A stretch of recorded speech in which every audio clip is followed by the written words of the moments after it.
So in year one, your actual brain grows 101%. Your cerebellum, which is at the base of the brainstem, grows 240%. When you're talking about adjusting the cranium, you're really talking about 80% of the central nervous system. And the first 2 years of life is where your brain is creating the foundation that you're going to live with for the rest of your life. Welcome to Max Wellness. On today's episode, my guest is Dr. Martin Rosen, pediatric chiropractor and teacher with over 40 years of experience in his field. We talk about cranio-sacral work and how the first 2 years of life are a crucial window for neurodevelopment. Enjoy. All right, Dr. Martin Rosen, thank you very much for being here today with me. I'm honored to have you on this episode. Thanks for reaching out. And not only as a chiropractor, but now as a father, I am super happy to get to have a discussion with you. You have now more than 40 years of practice, and combined with your wife, more than 80 years of experience. So I'm very honored to have this discussion with you and to share your wisdom also to the broadest audience possible, whether it's parents or even practitioners. Sure. You've been teaching a lot also on chiropractic pediatrics through the ICPA, International Chiropractic Pediatric Association, I think through SOT, and now you're doing your own thing. I think you can correct me if I'm wrong. Sure, no, you're good. Could you develop a bit about your history, what got you into pediatrics and your teaching and everything? Sure. So you'll be able to relate to this very simply. Went to chiropractic school and graduated in 1981 with my wife, Dr. Nancy Watson. And we got married and we got pregnant. And we got out of chiropractic school and she was around 7.5 months pregnant. Wow. And I moved up to Massachusetts and I had a job working for a chiropractor up here. And we had this new baby when we moved up here, like in January, February, and my daughter was born April 17th, actually. Yesterday was her 40th birthday. And so we had this new baby, and we had this chiropractic skill set. We had this belief in the chiropractic paradigm and in, creating optimum potential and manifesting your child's health and giving the best start and all the things that you think about as a parent. And we realized we didn't really have the skill set in chiropractic school. Back then, especially in the 80s, there wasn't a lot of pediatrics. The ICPA really wasn't around. There was a man who started it, Larry Webster, was around. He was actually my clinic director at the time, so I worked in the clinic with him at points, but the ICPA was just starting. It wasn't in SOT, which I've been involved in since 1979 and was teaching for, was by Major DeJarnette, who graduated chiropractic school in 1924. So SOT had a great background, a great paradigm in the adjusting protocols, and DeJarnette thought it was extremely important to have kids check. Matter of fact, one of his statements was that the primary subluxation that we all live with for the rest of life occurred in the first 7 years of life. But he had the philosophical constructs. He didn't have the technical constructs. So what I started to do is modify his work to fit into the pediatric paradigm, because I first had this baby that I wanted to help, of course, and give the best start in life. And over the years, I continued to modify it. And then in the late 90s, around 98, 99, I was asked by the SOT world to put together a whole pediatric program. So that was the first time I actually sat down and codified an entire spinal and cranial adjusting program. And then I've been teaching that ever since, different variations of it. I taught for the ICPA, as you said, for about 15 years, kind of a shortened version of it. And then I was also teaching my programs. And one of the reasons I stopped teaching for the ICPA was really just a matter of time. We were traveling 24, 28 weekends a year and still practicing. So I wanted to basically give my whole program back to the profession. So we now have a 3-series, 48-hour pediatric certificate program, plus a 10-month online course. And this is basically, as you said, codified by our around 80 years of chiropractic clinical experience.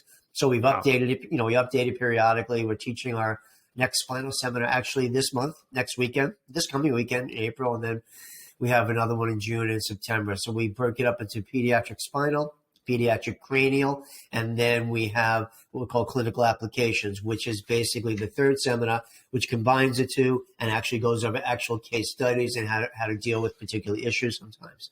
Okay. So I got into it like you probably will now with a baby. that you want to take care of. And now you need to get the skill set to do that, because while chiropractic school in some cases gives us a good set of skills, it doesn't really give us a good set of pediatric skills. So that's my short version. SOT has been my baseline, though, ever since sixth quarter in chiropractic school. Yeah, I remember in chiropractic school, you had to do like some extracurricular or like small courses, Right. but they don't go that in depth with it. Like Exactly. there's maybe a course over the course Right. of 5 years, but still we don't get even the cranials, the cranial work. Actually, like my first exposition to cranial work was mostly in applied kinesiology. I'm a diplomate in applied kinesiology, so and that tool set really like opened up a whole new avenue of treatments, of way of seeing the body, with the interrelations with the pelvis and all the sacral cranio-sacral movement, basically. Right. And my experience also is that not many chiropractors really address the cranio-sacral movement, or they know how to adjust the cranium. Yeah, exactly. And when reading your book, It's All in the Head, I love the title, with the cranial, you really emphasize the first 2 years of life are crucial. Could you develop on that? Sure. So first of all, when you're talking about adjusting the cranium, you're really talking about 80% of the central nervous system, as far as the amount of nerve supply, about the messages that come out of there, the synapses, all that. So that's 80% of your central nervous system. So it's a large input. And the first 2 years of life is where your brain is creating the foundation that you're going to live with for the rest of your life. So in year one, your actual brain grows 101%. Your cerebellum, which is at the base of the brainstem, which is basically your main processing center in the first year of life, grows 240%. So you're talking about huge growth. The second year of life, the nerves in your brain grow about 15%, and over the first 2 years, your whole cranium grows to 2.5 to 3 times its size. So you're talking about enormous growth. You're talking about synaptic development that peaks at around 8 months postnatal. So we're building the roads, we're building the pathways, we're building the foundation that you're going to use for the rest of your life. And disruption of those pathways or damage to those pathways that create compensatory changes are something that you're going to carry forever and ever. Matter of fact, it has been shown in numerous studies that a lot of the issues that kids face when they're 3 and 4, or even us as adults that we face, are things that happen to us in those first 2 years of life that we've never been able to deal with, that we've had to compensate for. And at a certain point in life, we reach a threshold where that compensation shows up and we end up breaking down, and then we get some kind of symptom, whether it be a learning disorder, Asperger's, ADHD, autism, whatever you want to call it, the neurological disorders. They're really something that have been laying dormant for a long time. Matter of fact, you want to talk about the neuromeningeal system, and I think that's important because the neuromeningeal system does two things. Well, it does a number of things, but the two main things is it creates tension in the nervous system. So it attaches all the way to the coccyx, into the filum terminale, comes up the spine, attaches to every nerve and exits the derm port, attaches into the base of the skull, and then comes up through the cranium. And I just have to bring my little head here, my little friend here. So it comes through the sutures of the skull, and becomes the endocardium, the periosteum of the cranial vault. So it is actually a tension mechanism that wraps around us, attaches inside the bone, and actually attaches to the nerve. So changes in that tension change the way the nerves fire. The second most important thing that it does, it allows for the movement of cerebrospinal fluid. And cerebrospinal fluid is the lifeblood of the central nervous system. Cerebrospinal fluid brings nutrients to your brain, controls brain temperature, removes toxins from the brain, works as a barrier for chemical and physical protective barrier. So it's an extremely important vital fluid.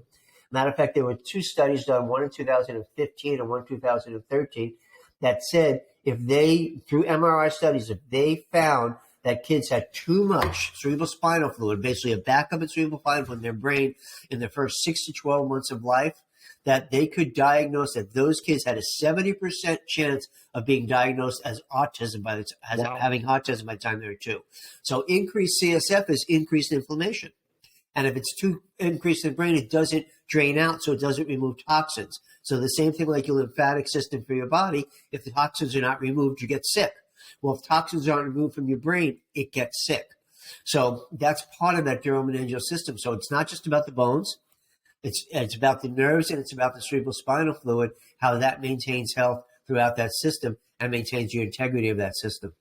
Exactly. And people often see it as like an aesthetic, structural, external fault. Yeah. But as you say, it's an internal, it's a matter of pressure in the CSF fluid. It's a matter of the nerve roots, the cranio-sacral movement. It's so much more than just a structural, aesthetic asymmetry. And I love how you describe in your book and in your work how structure will affect function at some point, and this is when we need to intervene, or like as a chiropractor, we have such a profound effect on the whole nervous system, and down the line in a couple of years, in the immediate fashion also, but down the line in a couple months, years, through that crucial 2 years of development, and even later, it's so important, and this is where we can have an impact. So.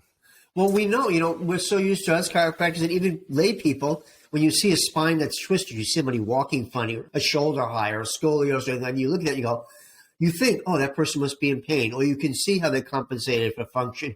The structure has compensated their function. You can see that. But people look at craniums and don't well, if you have a kid with a really flat head or really pointed head, or one eye is really higher than the other, one ear, or their jaw deviates to one side. All these are structural deviations that, just like you said, that underlying structure is being compensated for. Every time you open, we open and close our mouth as adults 2,500 to 3,000 times a day. So this bone here, which is called the maxilla, is crooked, right? Let's say it's crooked. Every time you open and close your mouth, you're basically doing this to your head. You're creating a torque. It's like if you have a short leg. Every time you walk with your short leg, you're putting stress into your pelvis, right? It's the same thing with the cranium. There's a little bit more leeway only because of the flexibility in the infants. And, again, this head has a lot more flexibility than this head, okay, because the sutures, right? A lot more. But this head is the one that's laying the foundation for the other one. So it's just, it's no different than if you took a child and took their arm and strapped their arm across their chest for the first 2 years of life, and it's okay, now use your arm. Like this arm would have the muscle would have, So it's the same deal. If we take a cranium and leave it distorted for the first 2 years of life, and then you say, oh, speak. And then you realize that this area, the left frontal cortex, where the speech area has been distorted, the child has an issue speaking. And what that was a process that had occurred over time, that we didn't have the skill set, which is why we do what we do, and you're learning skill set to even determine where the underlying function is being stressed and how we can relieve that underlying stress so that the body can develop normally. Exactly. I love it. And how do those, for the listeners, how do those distortions happen, basically? So there's a couple of things. So when we talk about chiropractic, we talk about distortions, we talk about physical, chemical, emotional, and in some cases, spiritual stresses. So life is stressful, good and bad stresses. They're both types. And your body adapts to those stresses. We're designed to do that, right? But there is a certain point where those stresses are too much and our body short circuits, basically. And that short circuit is what causes the nervous system to misfire and causes reflex issues, causes reflex afferent impulse, causes muscle tension, tightness. So 90% of the things that happen to us, we clear out. It's the 10% that don't. In the infant, one of the first times that this process occurs and gets damaged is during the birth process. So the common thought is C-section births, vacuum deliveries, forceps deliveries, abnormal presentations, abnormal position. That's the first stress. But even just a normal delivery, a vaginal delivery, it also depends on how long the child stays in the transition phase, how long they come down the birth canal, and how they come out when they're delivered. The difference is that in the pediatric spine, we're not talking like when people think about chiropractic, they think about pinched nerves, which is a horrible term. I hate it. But that's what people think about, is nerves being compressed between two vertebrae, right? That's what they think of. Well, in the pediatric spine, that doesn't happen, okay? There's not ankylosing, there's not degenerative disc disease, there's not compression. But what happens in the pediatric spine, more often than not, is traction. And traction on a nerve root actually causes it to be damaged. So in adverse mechanical tension of the central nervous system, Alf Briggs says that traction of a nerve causes immediate pathophysiological damage of that nerve and its ability to transmit impulses. So in the birth process, there could be traction subluxations that occur, especially to the base of the brainstem, the first two vertebrae. They are very mobile. They're the most sensitive area. They control 40% of the rotation of the head. So they're a very vulnerable area. So traction in that area could cause those nerves to misfire. And once they misfire, if they continue to misfire like that, they cause what we call a hypertonicity, or tightness in the spine or in the cranium. And that tightness and tension becomes a pattern that unless somebody goes there and changes the way that input occurs, that pattern stays. So that's the first thing, birth process. And then you have children who are crawling, walking, rolling over, people, falling. I mean, there's all kinds of those traumatic experiences that happen as a child grows up. I had a baby once brought to me, like the mom had her on the changing table. She was just turning around 4 months old, and she had never rolled over before. So the mom put her on the changing table and went over to the bed where she had left the diaper bag to get the diaper. Well, the baby decided to do her first rollover from back to front. Boom, off the changing table. There's the car seats. There's strollers. There's, bikes. There's all these little micro traumas. And like I said, we adapt well to most micro traumas, but over a period of time, if micro traumas build up, they create aberrant patterns. So that's why I talk about, people always say, oh, you should bring a child in that had a difficult birth. Oh, you should bring your child in, forceps. Oh, your child fell down the stairs. Yeah, that's all true. But you should also bring your child in just to get checked, because there's wear and tear in the nervous system and there's stress out there all the time. They have siblings, right? How many times have you seen siblings? A new baby's born and a sibling decides to try their new toy on the baby's head. There's all those stresses, and the baby gets stressful environment. What if the baby's having trouble nursing and they're very tense? That's an emotional stress. So it's not a good idea in my world to wait till you notice something happens. You're better off checking to see if something is happening and to prevent it from becoming an ingrained pattern that the child will live with. So for sure. So life is the stress. You're always better to prevent also. Yeah, there's going to be some stressors in the modern world, in our environment, like you said. Right. And like I tell to all my patients, it's always better to prevent than to fix something that's out of balance already. So. Right. It was tough. Well, I didn't grow up in New England, but one of the cliches in New England is if it ain't broken, don't fix it.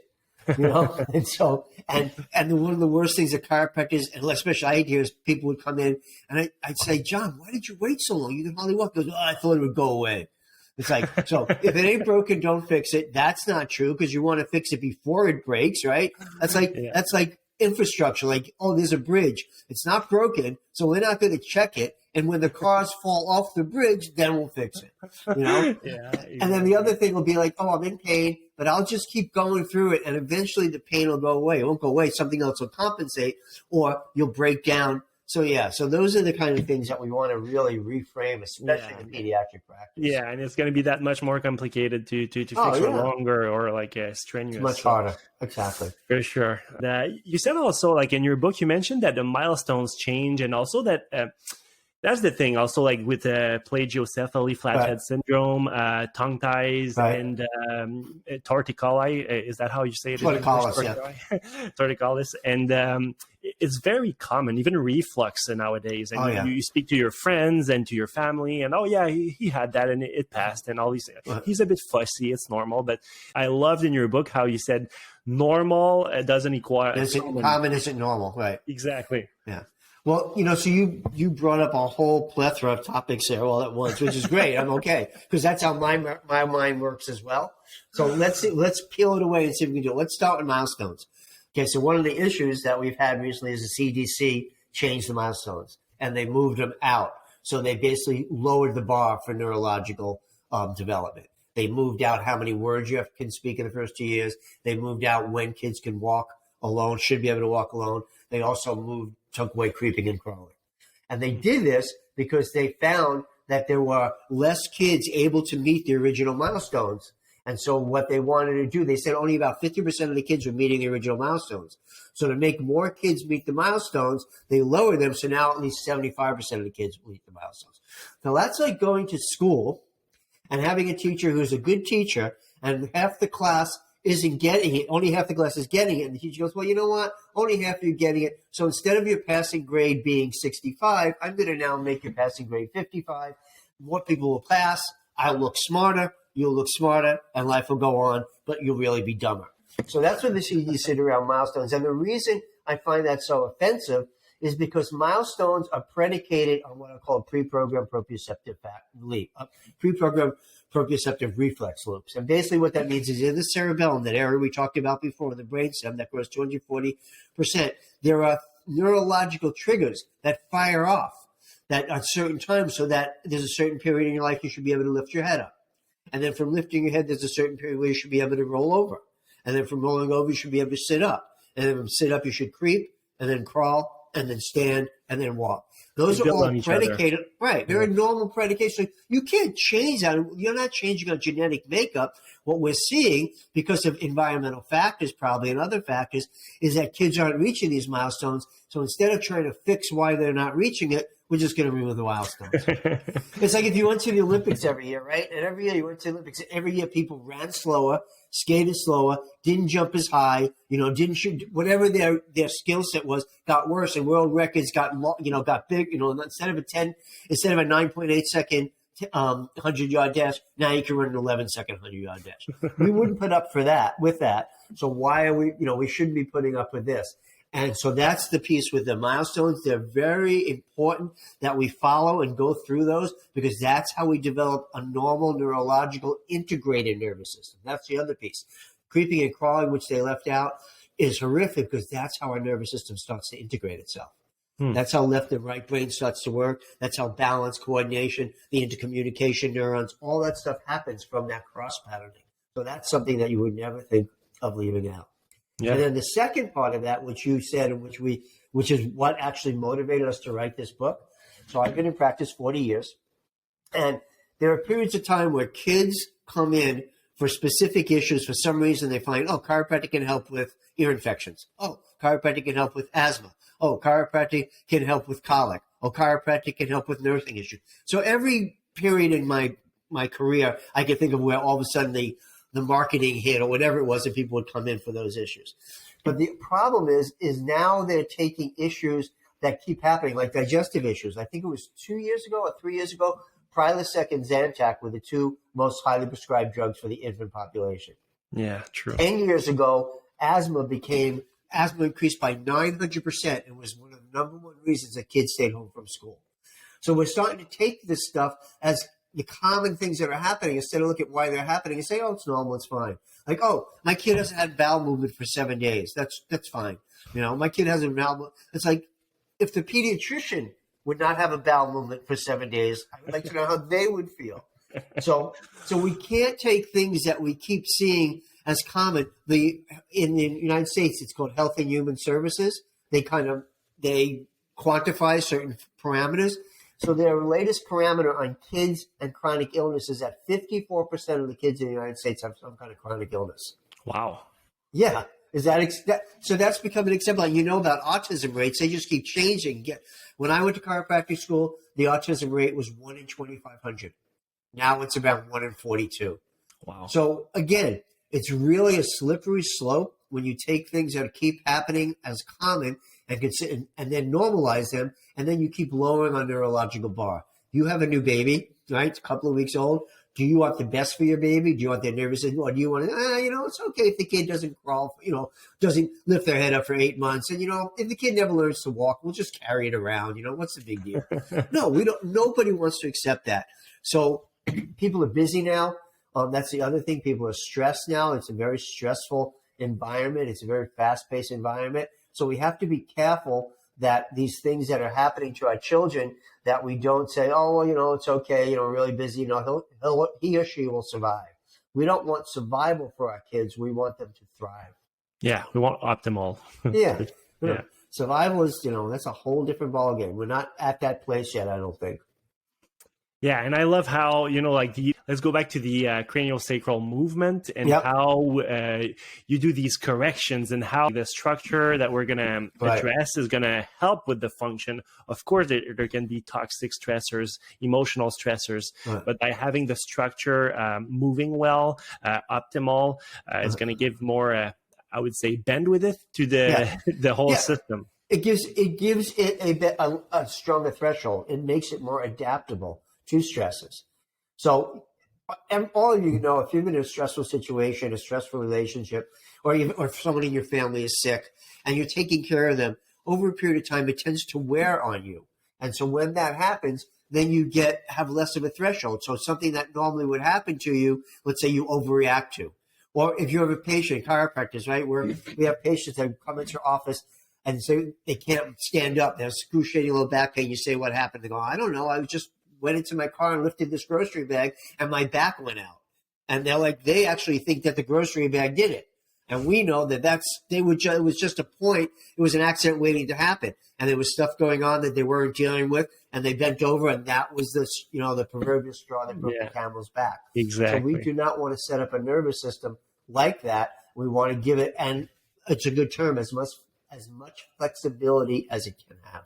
Exactly. And it also helps when I come back to the newborns and children. Sometimes it really takes a toll on the parents also, on their sleep, on their emotional. Sometimes you can almost regret having a child, being like, oh, he's always fussy. I've seen parents really and I can, now that I'm living it, I can really imagine how a fussy child over time, although it's deemed as normal / common, it really takes a toll, and sometimes will affect parents and their personal lives and personal health. So people don't think about that. Well, I'll give you two examples.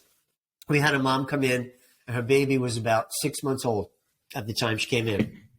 And the baby had not slept for more than an hour and a half in a row, anytime during day or night. And she came in, we did our evaluation. We gave her a report of findings. We went to do her first adjustment. And she just looked at me with tears in her eyes. She goes, it was her first baby. She goes, if I knew it was going to be like this, I never would have had a child. Wow. And so that's the sad part of the story. The good part of the story is we started adjusting the child. The first adjustment, she came in and the child slept 12 hours.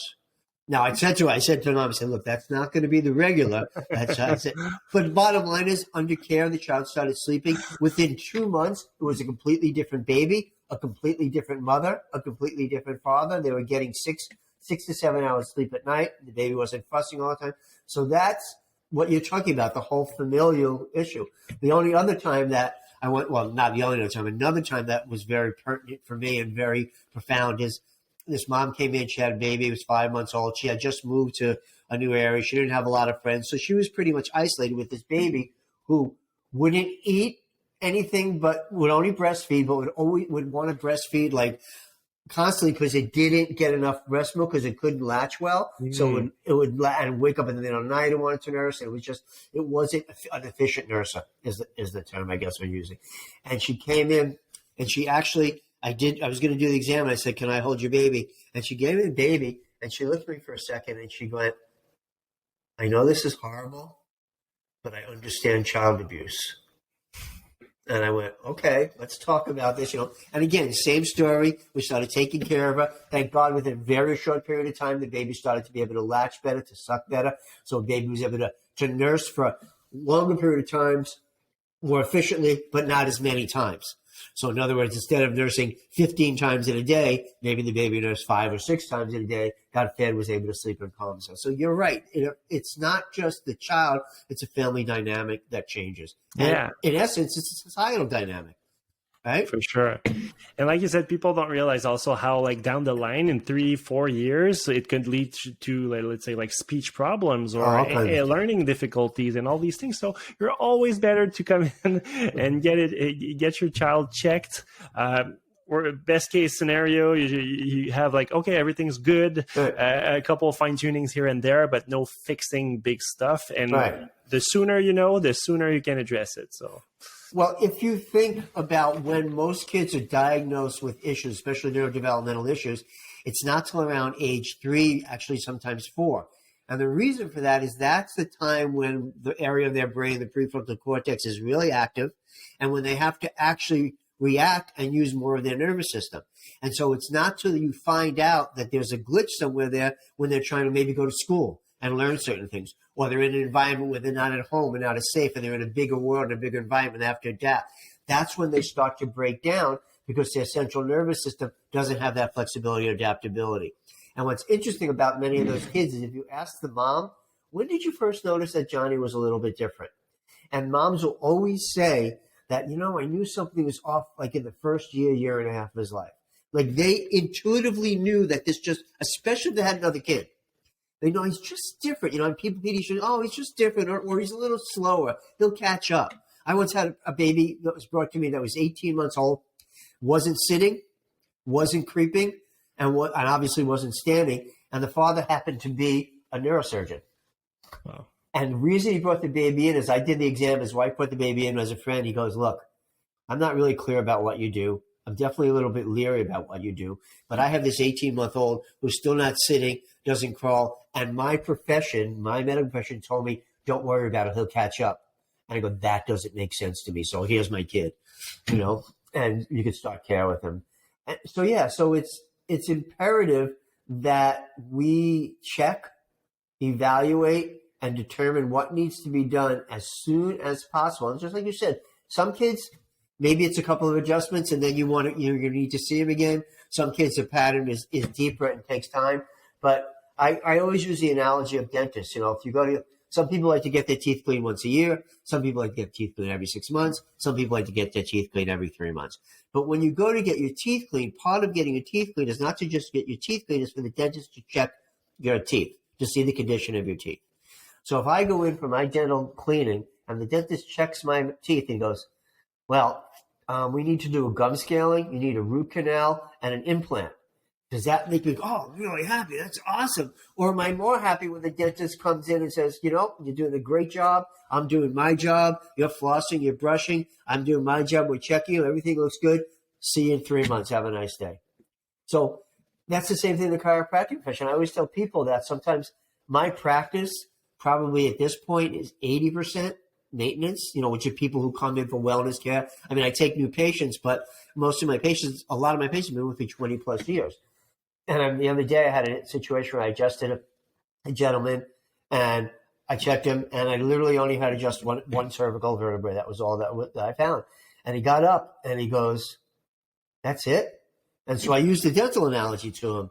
And I said, yes, and we're doing a good job. You're exercising, you're eating well. I'm checking your spine. He goes, yeah, you're right. Thanks. See you next month. Because more is not better when it comes to healthcare. Like you don't want to be on more drugs.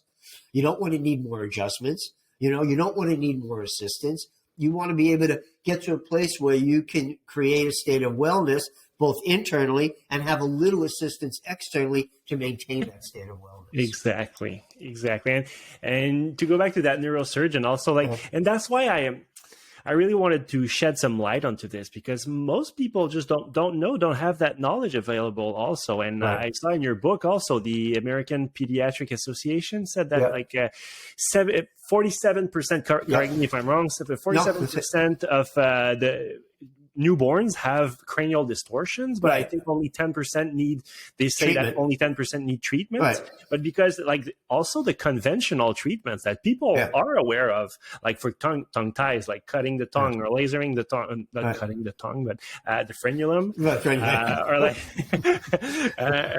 putting a helmet on and all these things, which are mechanical, aesthetical, but they miss the bigger picture of the root cause of the whole thing, Right. So that's why I wanted to make people more aware of alternatives, but more comprehensive solutions also. Well, it's interesting you just said that because I just this morning did a podcast with a nurse practitioner who works and it was for lay people. And one of the things she was talking about is tongue tie, how the cutting of the frenulum is just a piece of the puzzle. That there's so much more to that if that needs to be done. Mm-hmm. So, and helmets, same thing. So I take care of a lot of kids with flagiocephaly or brachiocephaly or distorted heads, and probably 5 to 10% will still need a helmet with the care. But what happens is if I'm dealing with the underlying issue and they have a problem that they put the helmet on, what happens is the issue goes away much faster. So if they think that normally it takes 6 to 8 months for this helmet, most of the time it'll only take 2 months because we're dealing with the underlying issue. It's no different than if someone sprains a wrist or hurts a low back and you put a brace or support on that while it heals, as long as you continue to deal with the underlying issue. So tongue tie is a big one. It's extremely common in the United States, and there are different variations of time. I mean, we could do a whole hour on tongue tie, but there are different variations of tongue tie. But the important part is that even whether you get the frenulum, if you get the frenulum cut or you don't get the frenulum cut, if you revision is what we call it, if you don't have a revision or do, either way, you still need to restore function. And not only to the tongue, but also to the cranial mechanics that were lessened, because part of the idea of the tongue is to push against this little palate up here, right, and to help shape the palate. So if you have a tongue tie, the baby's not nursing or sucking, right, the palate right up in here, this little area right up in here. If this area doesn't form right, it controls part of the whole cranial mechanics. So the sucking and pushing up against the palate helps to form it. All right. The movement of sucking also helps to move the jaw forward and back. So if you have a tongue tie, let's say an anterior tongue tie, you can't move your jaw forward. Over time, your jaw will be a very receded jawline. You'll see that, and the function of the jaw will change. And the function of the jaw changes, as we said earlier. Every time you open and close your mouth 2,500, 3,000 times a day, it puts forces back into your cranium, into what we call a kinematic chain, the muscles here, down into the neck and the shoulders, and down the spine. So it makes an entire body change. So anytime your kid, so I have no problem. I just sent a little boy. He came in to me and he had a 15 millimeter distortion, which was huge. Yeah. His head looked very misshapen. Not only did he have the distortion pattern, but underlying that, which of course the parents didn't relate to, was he wasn't sleeping. He hated tummy time, and he wasn't nursing or eating well. Now, they didn't coordinate that with his nervous system, so we started adjusting him. And after about 6 weeks, we got that head down to 10 millimeter difference. And that's great, but he was nursing, he was sleeping, he could do tummy time, he was a happy kid. The mom and dad both were coming in together with him and said, he's a different kid. Now, in this case, because of the 6 weeks period of time, and then he had stalled as far as the head change was, I actually told them, I agreed to them, that it might be a good idea to put a helmet on. So they actually did. They went to have the evaluation. The people who did the helmet said, oh, yeah, it's 10 millimeters. That's a lot. They put the helmet on. He still comes in. I see him once a week. But he already changed, I think they said 2 millimeters in the first week and a half with the helmet, because we had already got the – so he's doing great. You're assisting the process. Yeah. You know? So it's about having the skill set to know when and where to make the adjustment, how to make the adjustment, and then when you may need assistance. Right? I mean, if you have a kid that's severely handicapped or severely neurological challenged, and you start making adjustments and you start to see changes, and it's then very often you may behoove the child to refer them out to an OT or PT, because now that you've cleared the underlying system, they can help work with the mechanics. Anytime I've ever done that or had to do that, what I always hear from the OTs and the PT is, I don't know what you're doing with this kid, but since he started chiropractic care, he's making advances 5-10 times faster than he was without the care. Like, he's just improved in the last 2 weeks, 6 months of neurological development, and I had been working with him 3 months before that. So it's so important to get the system underneath working correctly, because then all the other stuff you do becomes much more effective. Exactly. And as you say, like that's my experience also in my practice. It really has this synergistic effect with all the other therapies that are ongoing. So everybody wins. Yeah, exactly. Everybody. That's the whole idea. It's everybody, and I think people sometimes get afraid to refer, and occasionally you have a bad situation where you may refer to it, like if somebody, other practitioners, don't go to a chiropractor. I've had that happen. Actually, one of my patients came to me and they said, I shouldn't see the chiropractor. And I said, what do you think about that? I said, no, he was doing great with you. I'm not listening to him. I just want to let you know. I said, well, why don't you give me their name and I'll give them a call and find out what their story is. And someone actually wrote to me about 2 weeks ago in one of our classes that she had this similar situation, that this PT told the parent to stop bringing the kid into them. And so I usually will write to them or email them and ask them. First question I ask is, do you have any idea what I do? Because they don't. They don't have any idea what I do. And then the only one answer I once got was that the other treating doctor, it happened to be an MD who did some alternative work. He said, if they do 2 therapies and the kid gets better, I'm not sure which one worked. And I said to him, who cares? Yeah. If the kid's getting better and neither of us are doing it, it's not like we're doing, I'm not removing an arm and you're removing a leg. Mm-hmm. It's like I'm adjusting his nervous system and you're doing functional nutrition with him. And I said, who cares? They're interrelated. It's like, do you need like the food? I said to him, I said, you know what? If the kid gets better, you can tell everybody you did it. Exactly. Because I don't care. Yeah, I get it. I think it's a great opportunity also to shed some light onto what is it like for our listeners. As chiropractors, we know and we have an idea. Some might not.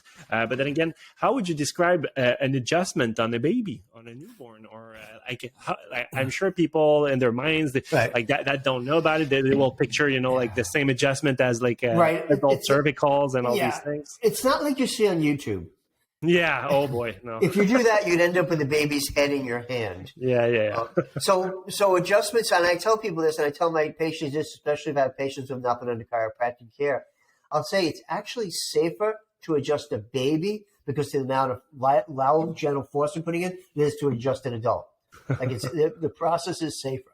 We use about 4 to 6 ounces of pressure, and I tell my students, when you think, especially the cranium, do not think about moving cranial bones. I'm not taking a child's head and deciding, this cranial bone needs to go over here, or this one needs to go over here. That's not what we're doing. No. The thing that moves cranial bones are 2 main things. One is the attachments of the dura. So where it attaches inside the cranial vault, it forms tense and it attaches to the bones, and the pressure inside the cranium from cerebrospinal fluid. So when I make a cranial adjustment, what I'm doing is looking for ways to restore one of 3 things: normal respiratory motion, the breathing motion, normal dural tension, and normal cerebrospinal fluid motion. So if I can correct those things, then the cranium will actually reset itself.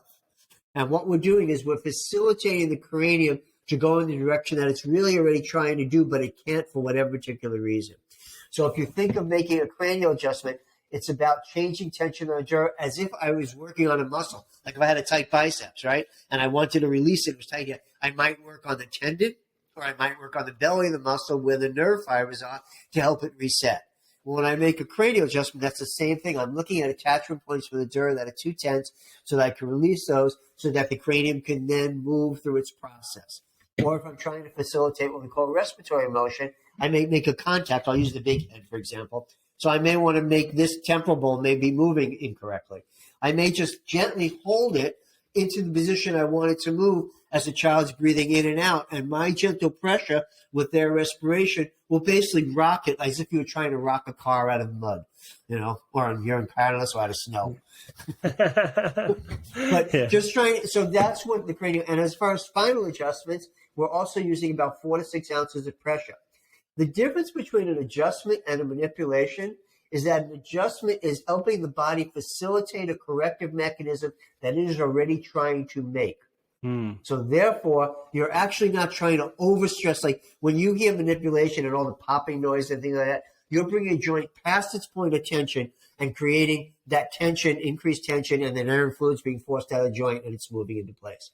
When you're making an adjustment, especially on a child, you're trying to read the indicators where the body is telling you that it needs help, that it's already trying to facilitate that adjustment, and you're putting very little pressure.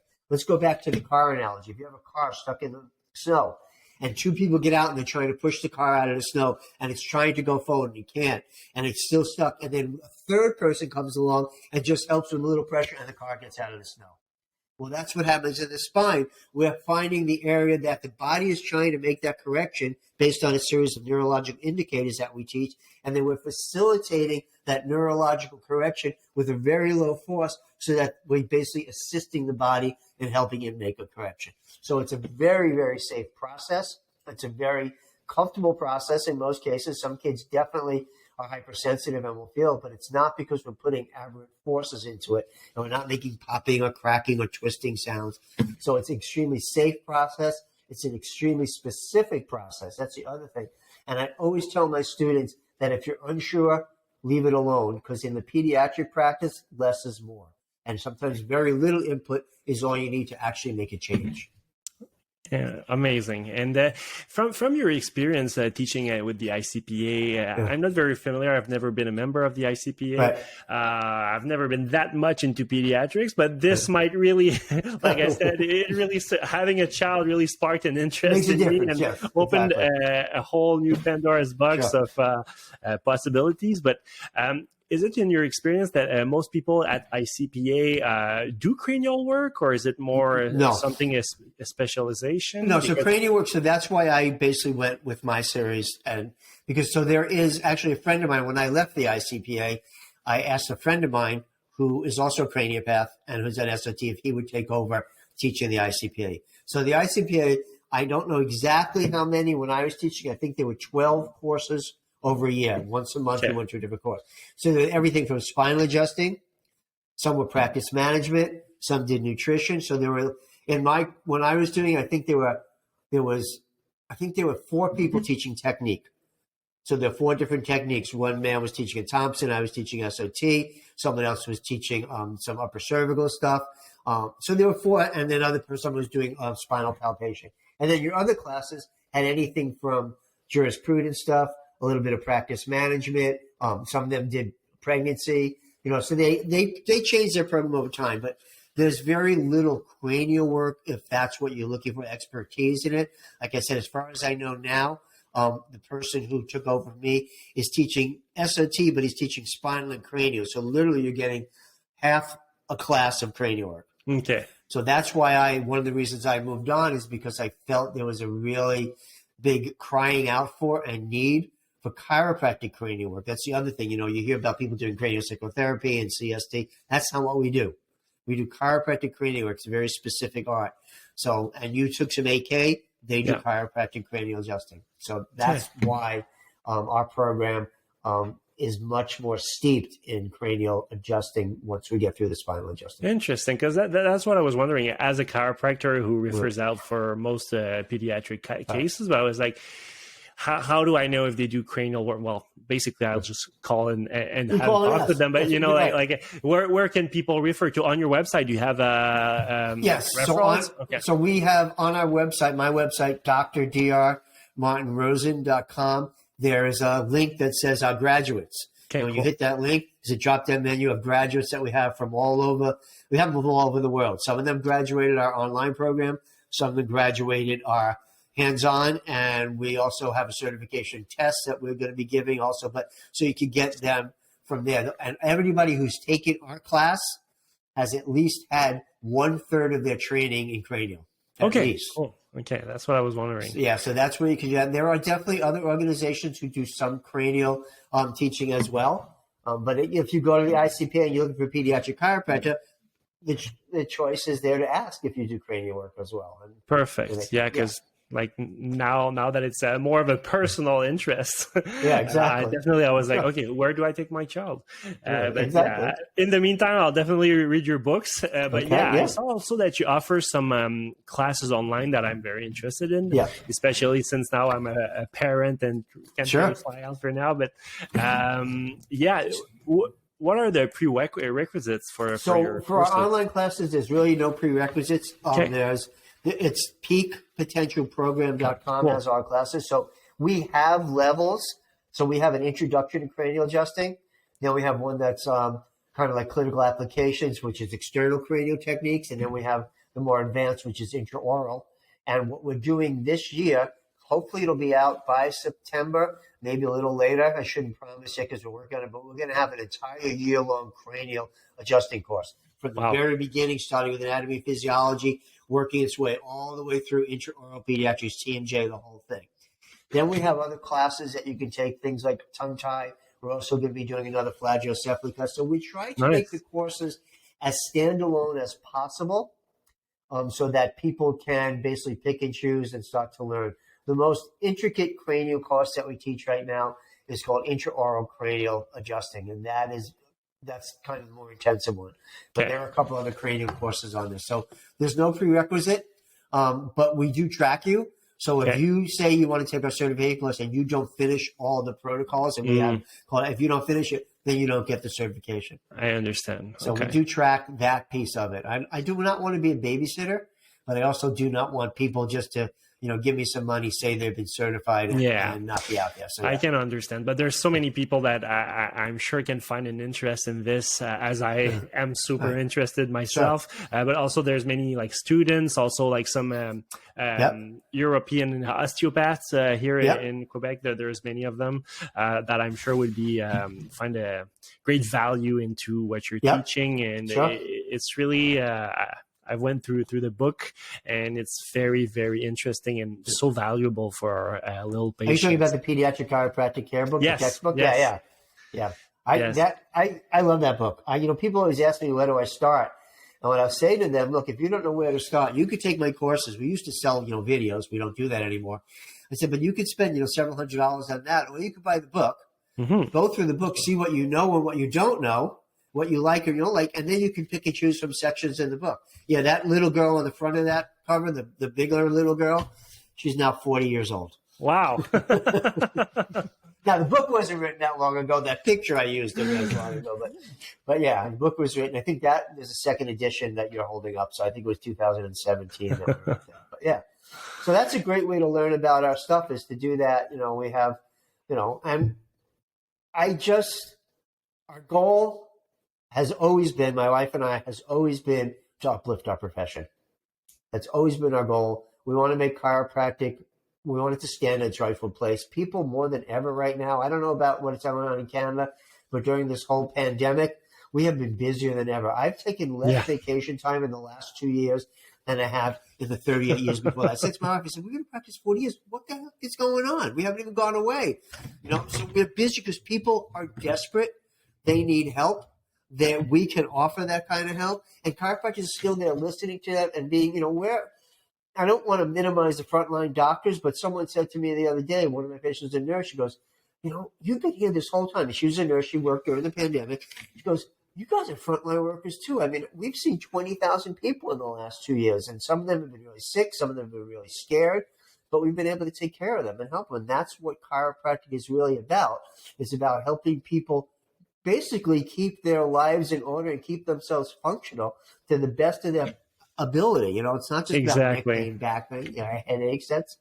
That's just like, I don't know, that's kind of like fodder.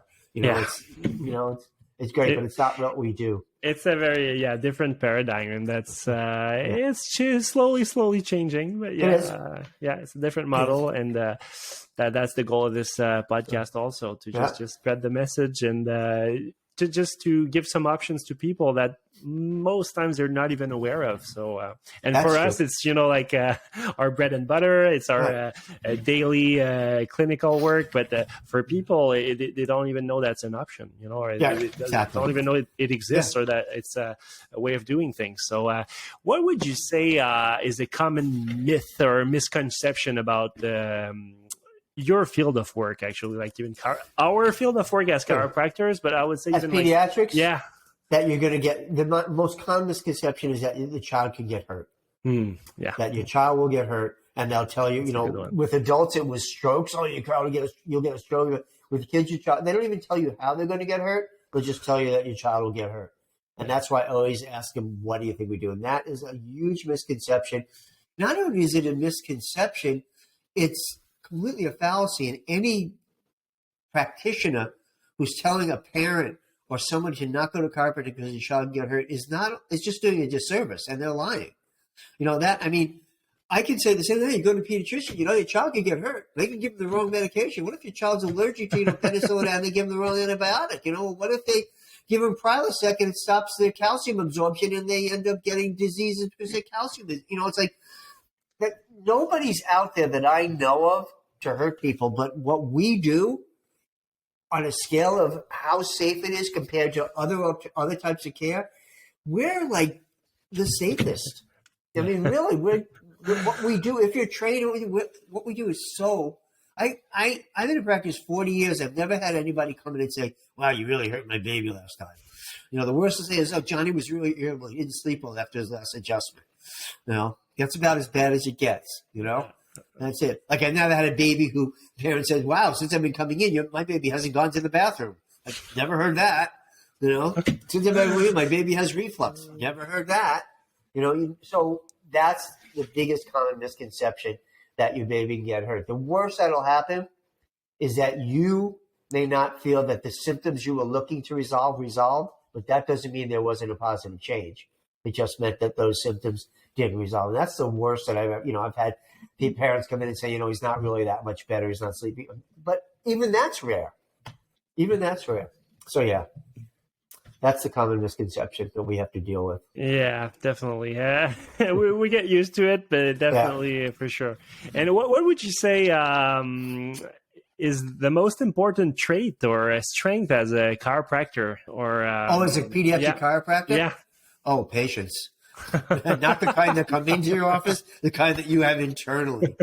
You have to you're dealing with distraught people. You're dealing with people who haven't slept. You're dealing with infants who are not going to listen to you. In my office, and sometimes, there could be like 12 kids running around there. I once had a guy, he was a martial artist. He was actually a taekwondo.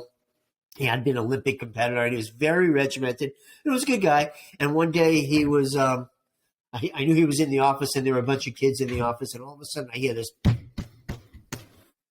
and he's gone. I walked back out to the front desk because I knew he had been in. I said, "Where did John go?" He goes, "Well, he came out of his room. He walked down the hall. I heard all these kids running around bouncing. He goes, 'In my dojo, kids behave. I'm leaving.'" And he snapped and he left. Because that can be that way with kids, especially if you're dealing with kids with neurological challenges. So the biggest attribute you can have as a chiropractor is two things. One is compassion, to understand what these people are going through. It's different when people come in and start whining about their neck or their low back or, "Oh, doc, when I do yoga 7 days a week, my hip hurts." Well, then do yoga 6 days a week, But when it comes to kids, you have to be able to have the compassion, understand how that is affecting the family. And you have to have the patience to stay with that child and stay on top of it. And the last piece is you have to really have a commitment to what you do and knowing that what you do is making a positive effect. Love it. And I can definitely attest to the patience. And I think that's why I wasn't so inclined about pediatric care as a practitioner. And then as a parent, I definitely think it's going to change many things in me also on that. It will. I can guarantee you as a parent, it will change many things in you. There's no doubt about that. Yeah. But I knew people, and I still know people who are chiropractors. I had a friend, she's a chiropractor. She had 3 kids. She didn't, in her practice, and in her life, she didn't adjust anybody under 10. She didn't feel like she had the patience or the skill set, and she didn't want to learn it. So up to the time her kids were like 10 or 11, even later they would come into me. But when they were little, I took care of them. She never even adjusted them. She was an excellent chiropractor. She had a great practice, but she just didn't want to ever learn it. She didn't want to do it. So there are people who don't want to adjust kids, and that's okay. That's okay, exactly. And that's the beauty of our profession also. There's a diversity, and sometimes people say "Oh yeah, I went to the chiropractor and then it didn't work or didn't work." And so chiropractic doesn't work, But yeah. That's how our profession suffers. It's getting better. But so if you go to a medical doctor and they give you a medicine or something and it doesn't work, you don't medical doctors, medicine doesn't work. No, you'll try another medicine, another medical doctor. You're right. People tend to write off chiropractic when one chiropractor doesn't work. And I've had experiences in my life, and I'm sure you have too, where someone comes in finally from another chiropractor and they weren't getting results, and I have a different technique and I make an adjustment and they get better. And like, "Doc, how come it didn't happen with him?" And I said, look, 2 things. One, maybe the other chiropractor set up a state in your nervous system that it was just ready to cross over and make that change. That's problem. 2, I just had a different approach, and I just used the medicine. It's like, well, maybe you're allergic to moxicillin, and maybe I use Keflex instead. It's a different change, but the paradigm is the same. It's just the way we make that input and the way your body adapts to it. It's like when you deal with autistic kids. Some autistic kids like a very light touch, and some autistic kids like a very heavy touch. Then you have to, and it's still the same. So you have to be able to adapt your technique to that. And it's not that the light touch is only good and the heavy touch is only good. It's that how that nervous system is interrelating to you. Exactly. I love it. Yeah. All right. So in conclusion, what would you say is the biggest takeaway you hope the listeners learn from today? Biggest takeaway.